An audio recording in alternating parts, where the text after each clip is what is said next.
بشفاعة رسول الله صلى الله عليه وسلم بسر الفاتحة.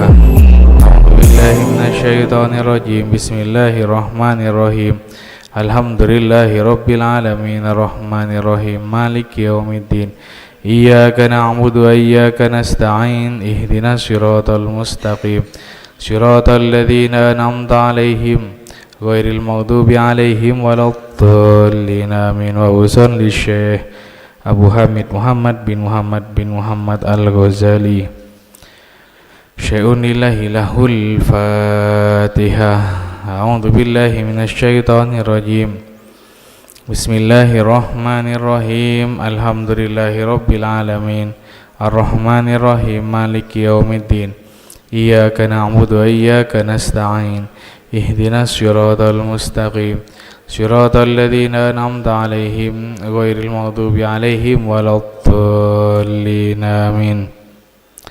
Assalamualaikum warahmatullahi ta'ala wabarakatuh. Bismillahirrahmanirrahim. Alhamdulillahi rabbil alamin. Wabihi nasta'inu ala umuri dunya waddin. Wassalatu wassalamu ala al-mursalin Sayyidina wa habibina wa syafi'ina wa maulana Muhammad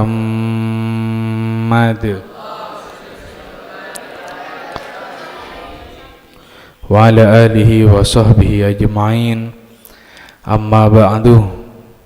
Inna asdaqal hadithi kitabullah wa khairal hadiyi hadiyu sayyidina Muhammadin sallallahu alaihi wasallam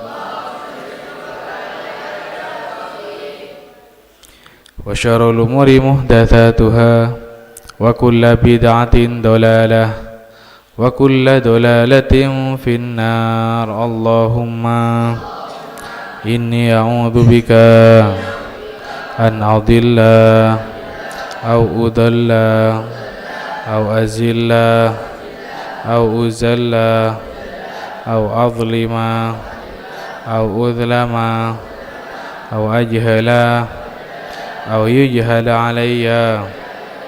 Wa sallallahu ala sayyidina Muhammadin wa ala alihi wa sahbihi wa sallam.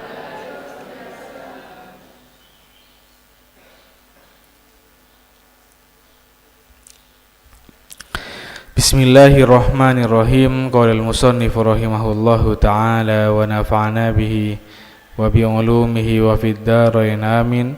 Rabbi israh li sadri wa yassir li amri wahlul 'uqdatam min lisani yafqahu qawli amin. Bismillahirrahmanirrahim.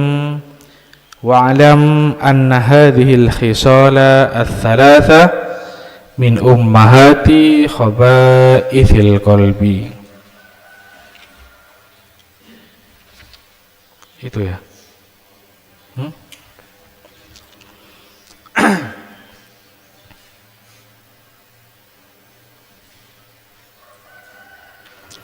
Wa'lam dan ketahuilah. Wa'lam dan ketahuilah.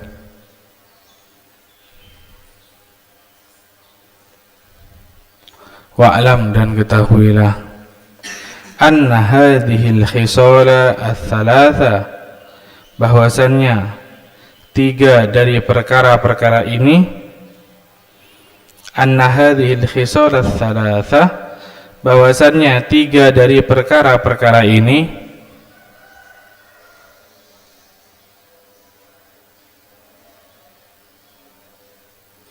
Tiga dari perkara-perkara ini min ummahati khaba'ithil qalbi, ialah termasuk dari pembahasan-pembahasan yang urgen tentang hati. Min ummahati khaba'ithil qalbi ialah termasuk dari pembahasan-pembahasan yang urgen, yang penting tentang hati. Abil, siapa itu? Berdiri. Nah, istiqomah kamu, berdiri, bangun. Siapa lagi yang tidur? Nah, berdiri.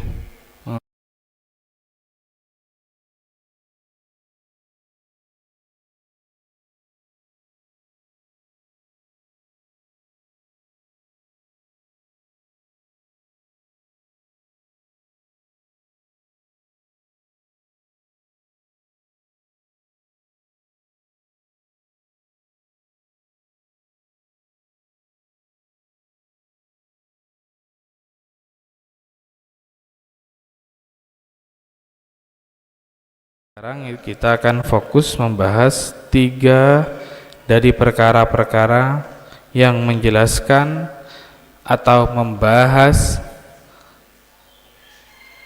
hal-hal yang urgen, hal-hal yang penting dalam masalah hati.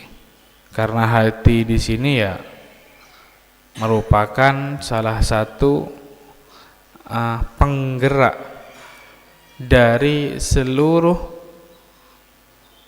badan yang kita miliki.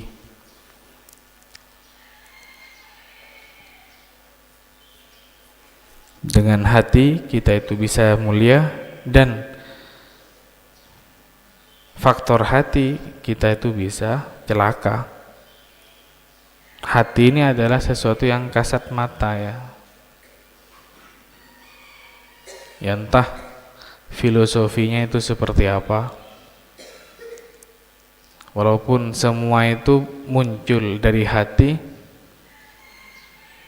orang memfilosofikan hati itu berbentuk ya I love you itu ya, hati berbentuk lope-lope itu ya. Tapi sejatinya hati tidak berbentuk seperti itu. Itu hanya sebatas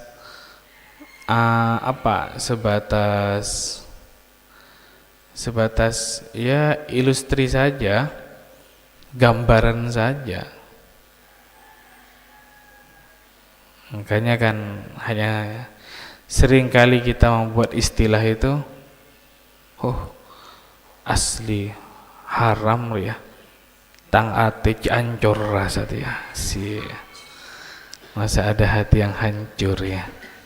Bukan berarti hatinya itu hancur berkeping-keping, tidak ya. Iya, kalian mau aten hancur ya tade mate kalian ya. Maksudnya perasaannya di situ. Perasaan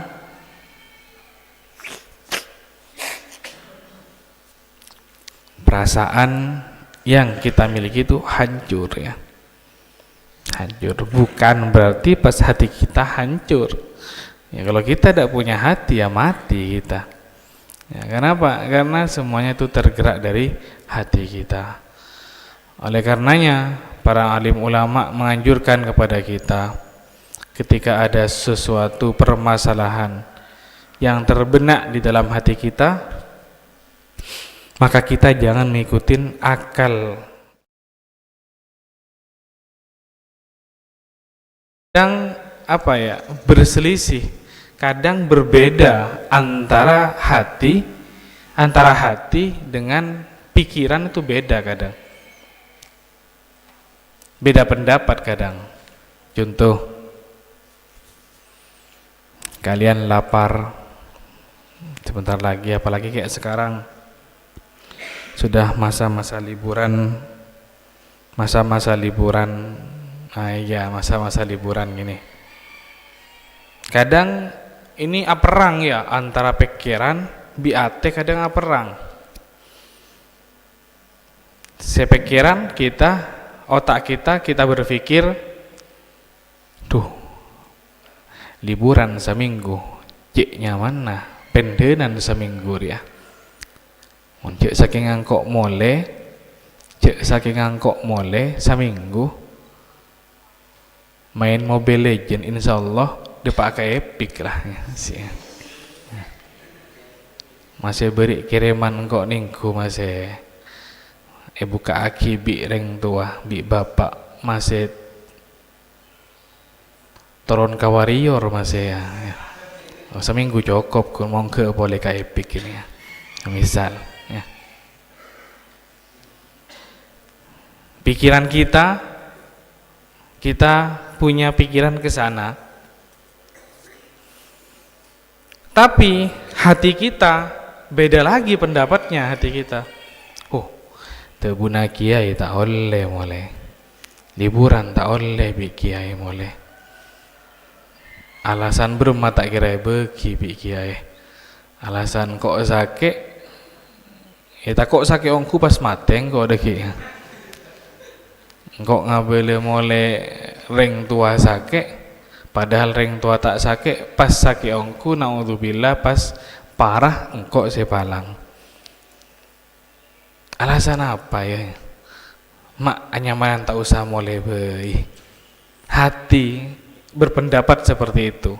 Pasti kalian akan mengalami di situ perbedaan pendapat antara hati dengan pikiran.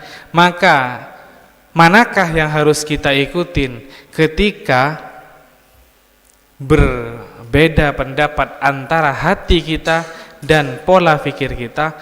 Maka yang harus kita dahulukan adalah kata hati kita. Hati kita mau mengarah kemana, itu yang harus kita ikutin. Kenapa? Karena sebaik-baik pendapat yang muncul dari lubuk hati kita masing-masing.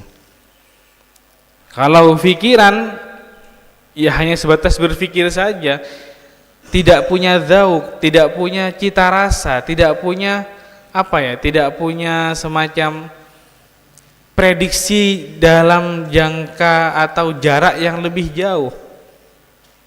Contoh kalian kalau nyetir, tidak usah ke mobil lah, sepeda saja.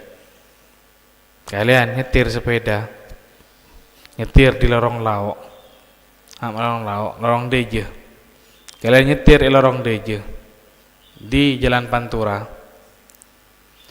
Suatu ketika ada truk depan kalian. Sementara dari arah barat, kalian dari arah timur, dari arah barat juga ada truk.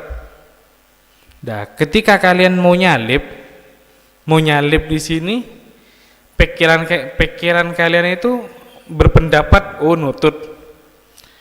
Terus hati kita itu juga berpendapat di situ, jek nyalip, tak kira nutut ya. Nah, manakah yang sering terjadi? Kalau kita mengikuti akal sehat kita, akal pikiran kita, di situ akan terjadi yang namanya kecelakaan. Tapi kalau kita mengikuti kata hati kita, walaupun dipandang nutut, tapi janganlah, kata hati jangan diteruskan itu ya. Oleh karena itu, yang paling penting yang harus kita ikutin, ketika ada dua pendapat yang berbeda antara pikiran dan hati, maka yang harus kita ikutin adalah pendapat yang muncul dari hati kita. Maka dari itu, ya di sini kita akan membahas tentang hati ya, hal-hal yang urgen tentang hati, karena semua permasalahan, semua solusi itu akan muncul dari yang namanya hati. Walaha, dan ialah bagi hadhil khisal thalath, hadhil khisala ats-tsalatsa di depan itu ya. Maghrasun wahidun, adapun satu asal.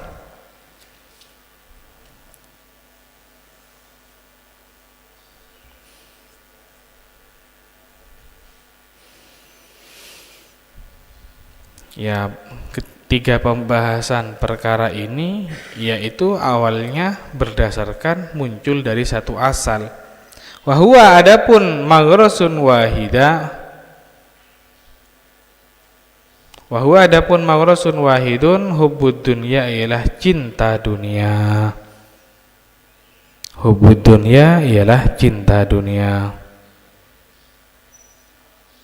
Ya, pada dasarnya semua perkara-perkara tersebut yang menjelaskan hal-hal yang sangat urgen tentang hati, pada awalnya itu bermula dari hubbud dunya, cinta dunia, senang ke dunia. Walidzalik, oleh karena itu, Qala Rasulullah sallallahu alaihi wasallam, bersabda siapa Kanjeng Nabi, hubbud dunya ra'su kulli khati'atin. Hubbud dunya, adapun cinta dunia, hubbud dunya, adapun cinta dunia, ra'su kulli khati'atin, ra'su kulli khati'atin ialah pangkal atau pokok utama dari setiap kekeliruan. Hubbud dunia, adapun cinta dunia, ra'su kulli khati'atin ialah pokok utama dari setiap kekeliruan.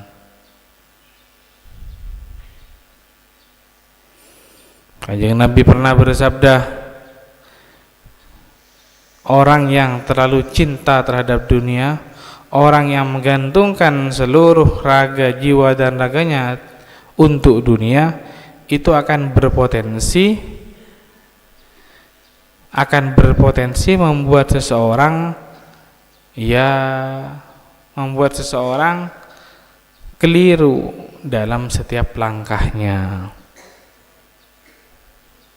Karena sejatinya ya dunia ini ya tidak bisa kita pungkuri. Dunia ini kebutuhan. Cuma yang bisa membedakan kita itu selamat dengan dunia ataukah tidak selamat dengan dunia, ya tergantung cara pengaplikasiannya. Kalau kita punya banyak dunia, apakah kita sesuai dengan pengaplikasian yang emang diajarkan oleh Kanjeng Nabi, ataukah hanya sebatas gaya-gayaan saja? Ini yang menjadi pertanyaan sebenarnya. Dunia itu sebenarnya ya fana ya, sementara dunia itu. Kalau kita tidak bisa memanfaatkan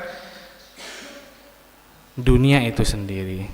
Tapi kalau kita itu cerdas di dalam mengatur, di dalam ya semacam ya mengatur dunia tersebut untuk salah satu pelantara kita menuju Allah Ta'ala, ya sangat bagus sekali di situ. Siapa belakang tuh? Si gemoy itu.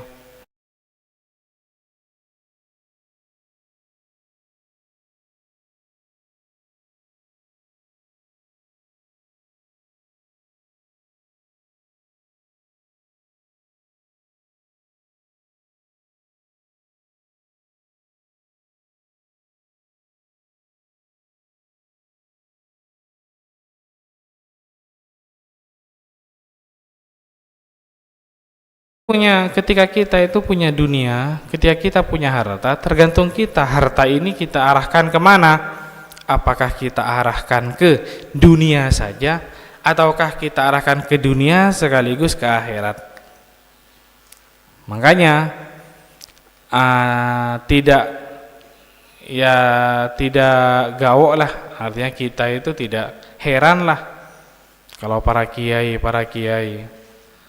beliau di situ bukan berarti para kiai di situ cinta dunia, tidak. Tapi dengan dunia itu menjadi pelantara, beliau itu bisa bisa memanfaatkan dalam urusan ibadah. Kayak para kiai kayak seperti Kiai Azaim Sukorejo. Beliau itu luar biasa. Mobilnya 2. Ada Fortuner, ada Innova. Seperti Ki Holil punya mobil yang namanya Lexus yang harganya 1 M. Apakah beliau itu cinta dunia? Bukan. Karena menurut beliau dunia itu sebagai pelantara ibadah terhadap Allah. Apa tujuannya beliau itu pakai mobil bagus seperti itu? Bukan untuk gaya-gayaan. Apalagi seperti Kiai Zaim yang terkenal waroknya seperti itu. Apa tujuannya beliau itu membeli mobil bagus seperti itu? Tujuannya agar supaya setiap langkah beliau untuk berdakwah di masyarakat agar supaya tidak payah ya. Beda apalagi kayak jam tayangnya beliau dalam satu hari. Biasanya beliau itu kalau terima undangan tidak pernah pagi. Beliau itu pasti kalau terima undangan dari duhur sampai malam. Setengah hari saja itu kadang undangan beliau 5 sampai 6 kali undangan. Dari jam 1, kadang jam setengah 3, habis asar, habis maghrib, habis isya, kadang beningnya malam itu 6 kadang dalam satu hari. Itu pun terhitung dari habis duhur sampai malam. Kalau pas mobil beliau, pateteannya beliau di situ, pas hek-rehek, semisal lah, pas angkui mobil-mobil carry, ya, mobil-mobil Chevrolet, helurah, ya. Undangannya 6, pas numpak Chevrolet, numpak carry, mana ki mon pas tengah jalan pas mogok, kan resiko di situ. Mana masih dari satu tempat ke tempat yang lain membutuhkan waktu yang cepat. Kalau pas pakai carry, pas carry cuma anggaplah kilometernya kun kayak ini mampunya cuma 80, masa mau ditekan sampai 120 atau 200 km per jam? Tidak mungkin. Tidak mungkin. Jadi apa yang beliau punya itu bukan semata-mata hanya urusan dunia saja, tapi dunia yang beliau miliki beliau jadikan pelantara untuk agar lebih tumakninah dalam pengabdian, dalam ibadah terhadap Allah. Itu logikanya seperti itu. Makanya beliau punya mobil Innova. Karena Innova Ribbon itu termasuk salah satu rajanya MPV. Sekelas mobil MPV ya seperti Ribbon, Pajero, Fortuner, Expander. Itu mobil MPV. Tidak ada mobil MPV yang mengalahin keempukannya, tompaannya itu melainkan Innova Ribbon itu. Tidak ada, Fortuner kalah. Itu tujuan beliau. Kenapa beli mobil bagus seperti itu? Bukan untuk gaya, maklum di setiap langkahnya beliau berdakwah di masyarakat, beliau tak payah ya. Untuk Pak Kajuk Gilang itu tak pate aguli lah ya, tak pate rontak nah. Emang Pak Geri kan pas mapelengenan itu ya, masa terukan itu ya, helu ya. Itu tujuannya. Jadi dunia di sini ya, kalau tergantung bagaimana kita mau mengaplikasikannya, bagaimana kita itu mau melihatnya ya, untuk apa di situ. Itu kalau kita melihat masalah dunia, seperti kayak Fuad Sidogiri, beliau itu punya mobil Alphard, Fortuner ada, Civic Turbo ada, tergantung medannya mau kemana beliau. Apa tujuannya? Gak ada lain untuk kesehatan beliau dalam berdakwah di masyarakat. Jadi kita jangan sampai berpikir, nyaman di kiai ya, motor rahpan mapan ya, motor rah benyak. Bukan melihat situnya ya, bukan. Tapi ketika kalian melihat para kiai itu mobilnya bagus-bagus, tujuannya itu agar supaya setiap dakwahnya beliau itu agar tenang ya, agar tenang, bisa lebih khusyuk lagi berdakwahnya, sehingga dunia bisa mengantarkan kita untuk lebih mendekatkan diri kita terhadap Allah. Walaupun sejatinya di sini Kanjeng Nabi sudah memberi nas ya, hubud dunya ra'su kulli khati'atin. Cinta dunia kalau hanya semata-mata untuk dunia itu saja, ya pasti ra'su kulli khati'atin ya menjadi pokok utama dari setiap kekeliruan. Seperti itu. Ya tergantung kita lah, kita itu mengarahkan kemana.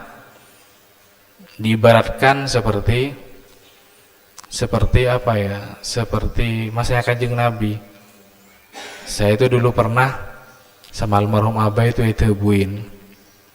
Jong, Kiai Satya Jong, dia kau tuh noroin zaman Jong.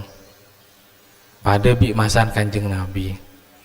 Masan Kanjeng Nabi ruah, pasti Kanjeng Nabi ruah. Pasti di unta unta merah gitu ya. Unta merah ini termasuk unta yang langka, bukan warna kuning, bukan, ada unta warna merah. Istilahnya kalau kita istilahkan kalau masa-masa sekarang ini limited editionnya, yang harganya itu luar biasa.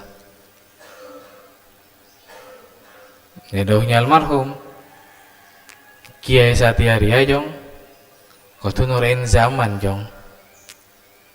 Pas Kiai Satya aku numpak kiri Jong, sulit sih ada uah Jong gitu ya, sulit jam terbang Jong gitu. Doanya apa ya, karena mindsetnya masyarakat sekarang, coba dah sealim apapun kiainya, sewarok apapun kiainya, pas yundang kun numpak kiri, tak kira apa teh banyak undangan gitu ya. Tapi kalau pas kiainya pakai mobil apa? Mobil Alphard. Mobil apa? Mobil Pajero. Mobil apa? Mobil Fortuner. Tekan tahu teh benter, kok jak benter sama orang itu ya. Karena mindsetnya masyarakat seperti itu sekarang. Dah, ini kan bukan hanya semata-mata dunia saja. Dunia itu bukan hanya semata-mata untuk kepentingan dunia saja, tidak. Bisa kita dunia ini bisa kita arahkan untuk sebagai ibadah pelantara kita agar kita dipermudah untuk berdakwah di hadapan masyarakat seperti itu. Maka dari itu ya beliau sampai bilang seperti itu ke saya. Ya di samping itu ya kayak beliau sampai beli mobil kayak mobil expander, bukan tujuannya bukan untuk gaya-gayaan, beliau biar tenang dari tempat satu ke tempat yang lainnya, beliau bisa istirahat tenang, tak pateh rontak ya, tak pateh rontak, itu tujuannya. Intinya dunia ini tergantung orang yang akan membawanya, apakah orang itu akan membawa untuk maslahat ibadah kepada Allah atau hanya sebatas kepentingan pribadi saja. Kalau untuk kepentingan pribadi saja, tidak ada niatan untuk ibadah kepada Allah, ya rusak. Sesuai dengan dawuhnya Kanjeng Nabi, hubbud dunya ra'su kulli khati'atin. Cinta dunia itu menjadi pokok utama dari setiap kekeliruan. Dengan cara apa? Kita soki, kita kaya raya, tapi kita menyalahgunakan kekayaan kita dengan cara apa? Dengan cara semisal lakunya banyak PC-nya, uangnya dibuat judi. Kemudian banyak uangnya dibuat apa? Dibuat ya hal-hal yang dilarang oleh pangeran. Di sini yang menjadi salah satu pokok permasalahan.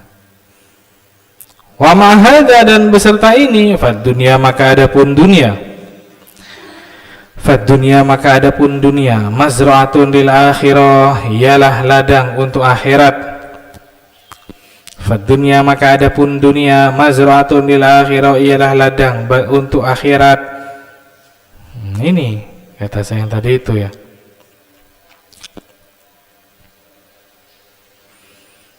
Fad dunia maka adapun dunia mazra'atun, ialah ladang lil akhirati, untuk akhirat. Ya, tergantung orang. Kalau orang itu menggunakan dunia tersebut sebagai ladang untuk akhirat, faman akhoda, barang siapa akhoda yang mencari, faman akhoda minat dunia, barang siapa yang mencari dunia,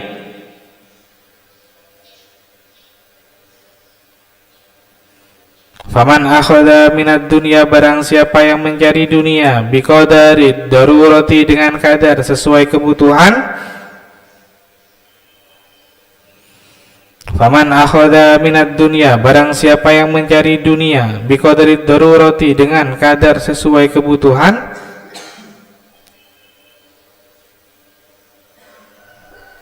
Ada yang tidur lagi? Ada yang tidur?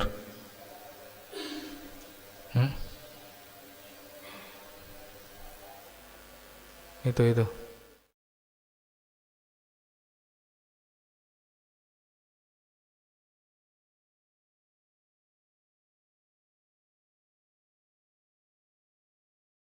Ada minat dunia, barang siapa yang mencari dunia biqadri darurati, dengan kadar sesuai kebutuhan. Yasta'ina biha, yasta'ina agar supaya bisa memberi pertolongan, biha dengan dunia, al-akhirati atas akhirat. Faman akhadha minad dunya, barang siapa yang mencari dunia biqadri darurati, dengan kadar sesuai kebutuhan, dengan kadar sesuai kebutuhan, liyasta'ina biha agar supaya bisa memberi pertolongan, biha dengan dunia, al-akhirati atas akhirat. Barang siapa yang mencari dunia itu, mencari dunia sesuai dengan kebutuhannya, tujuannya tiada lain untuk menjadi penolong kita ke akhirat, fad dunya, maka adapun dunia, mazra'atuhu, ialah tempat berladangnya manusia.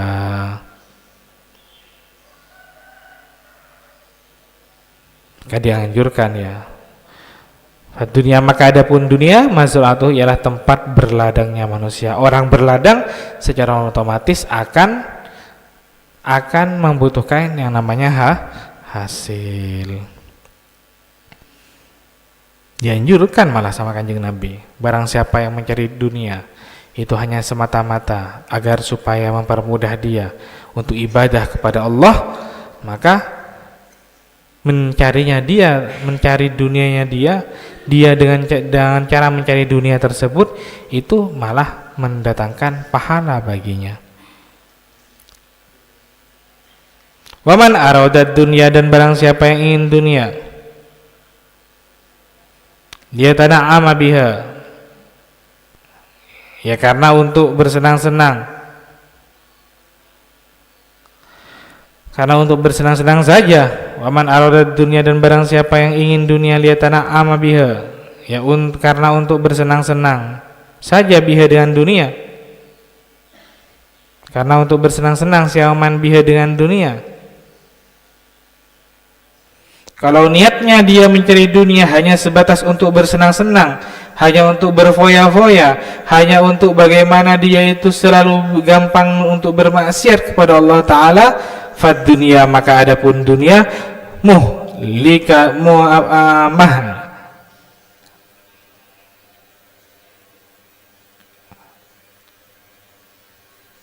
muhlikatuhu, ialah menjadi faktor rusak nyaman.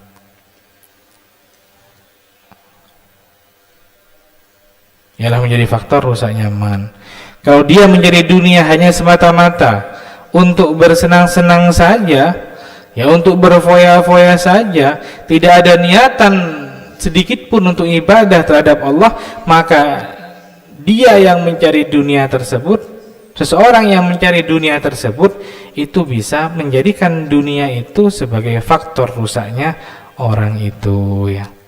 Jadi lagi-lagi semuanya tergantung pada niat.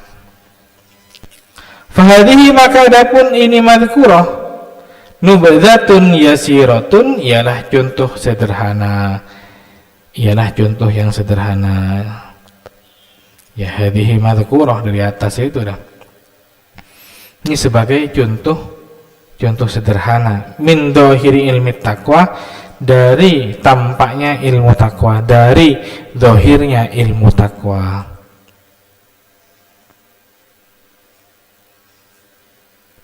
Bil, astagfirullah, mancing ki tedung kamu. Tidur jam berapa kamu?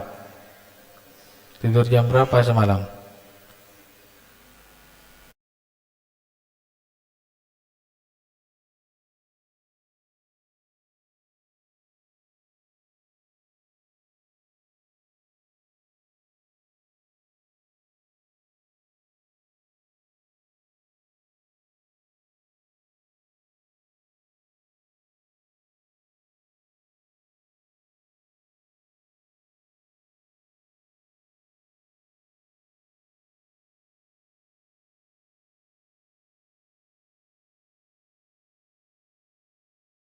Wahia adapun nubdah yasirah bidayatul hidayah, ialah pemula bagi seseorang mendapatkan hidayah. Jadi contoh-contoh di atas itu tujuannya ke musannif, ya tujuannya tiada lain agar supaya dia itu dipermudah oleh Allah memperoleh yang namanya hidayah. Fa in jarrabta, dan maka apabila engkau mencoba, fa in jarrabta, maka apabila engkau mencoba, biha dengan nubzah, dengan contoh sederhana yang telah disebutkan tadi di atas. Fa in jarrabta, maka apabila engkau mencoba, biha dengan nubzah, nafsaka untuk dirimu,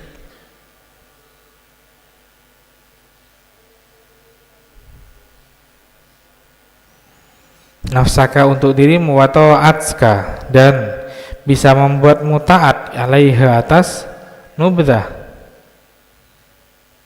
dan bisa membuatmu taat, alaiha atas nubzah.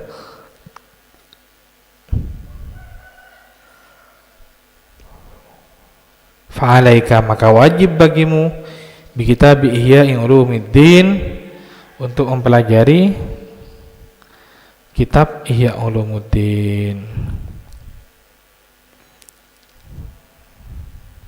Apa tujuannya? Kita itu kok dianjurkan mempelajari kitab Ihya Ulumuddin? Lita'rifa kaifiyatal wusul ila batinit taqwa. Lita'rifa kaifatal wusul, agar engkau tahu bagaimana caranya bisa sampai. Lita'rifa, agar engkau tahu kaifiyatal wusul, bagaimana caranya bisa sampai ila batinit taqwa, ke pembahasan takwa bagian dalam. Ila batinit taqwa, ya ke pembahasan takwa bagian dalam. Karena kitab Ihya itu ya di situ menjelaskan tentang tasawuf, ya fikih ya ada di sana,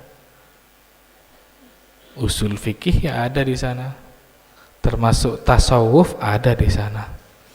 Makanya kalau di Sidogiri itu pasti bagi yang sudah lulus MI pasti ngaji kitab Ihya Ulumuddin terhadap beliau pengasuh. Kalau saya dulu ngaji ke Al-Mukarram almarhum Ki Haji Ahmad Nawawi bin Abdul Jalil. Kalau sekarang ya ngajinya langsung ke pengasuh Ki Fuad. Itu menjadi ciri khas, sudah ciri khas santri Sidogiri, wajib ngaji kitab Ihya Ulumuddin, karena di dalamnya itu ya luar biasa. Itu masalah fikih ya ada di situ, usul ya ada, tasawuf apalagi. Makanya sudah ya kenapa kita tuh dianjurkan untuk mempelajarinya mempelajarinya di kitab Ihya Ulumuddin, karena sudah jelas keterangan-keterangan dari Imam Ghazali itu sudah jelas semuanya.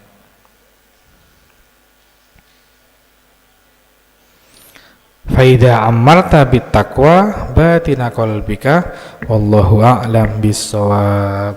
Rabbi zidni ilma, Rabbi zidni ilma, Rabbi zidni ilma.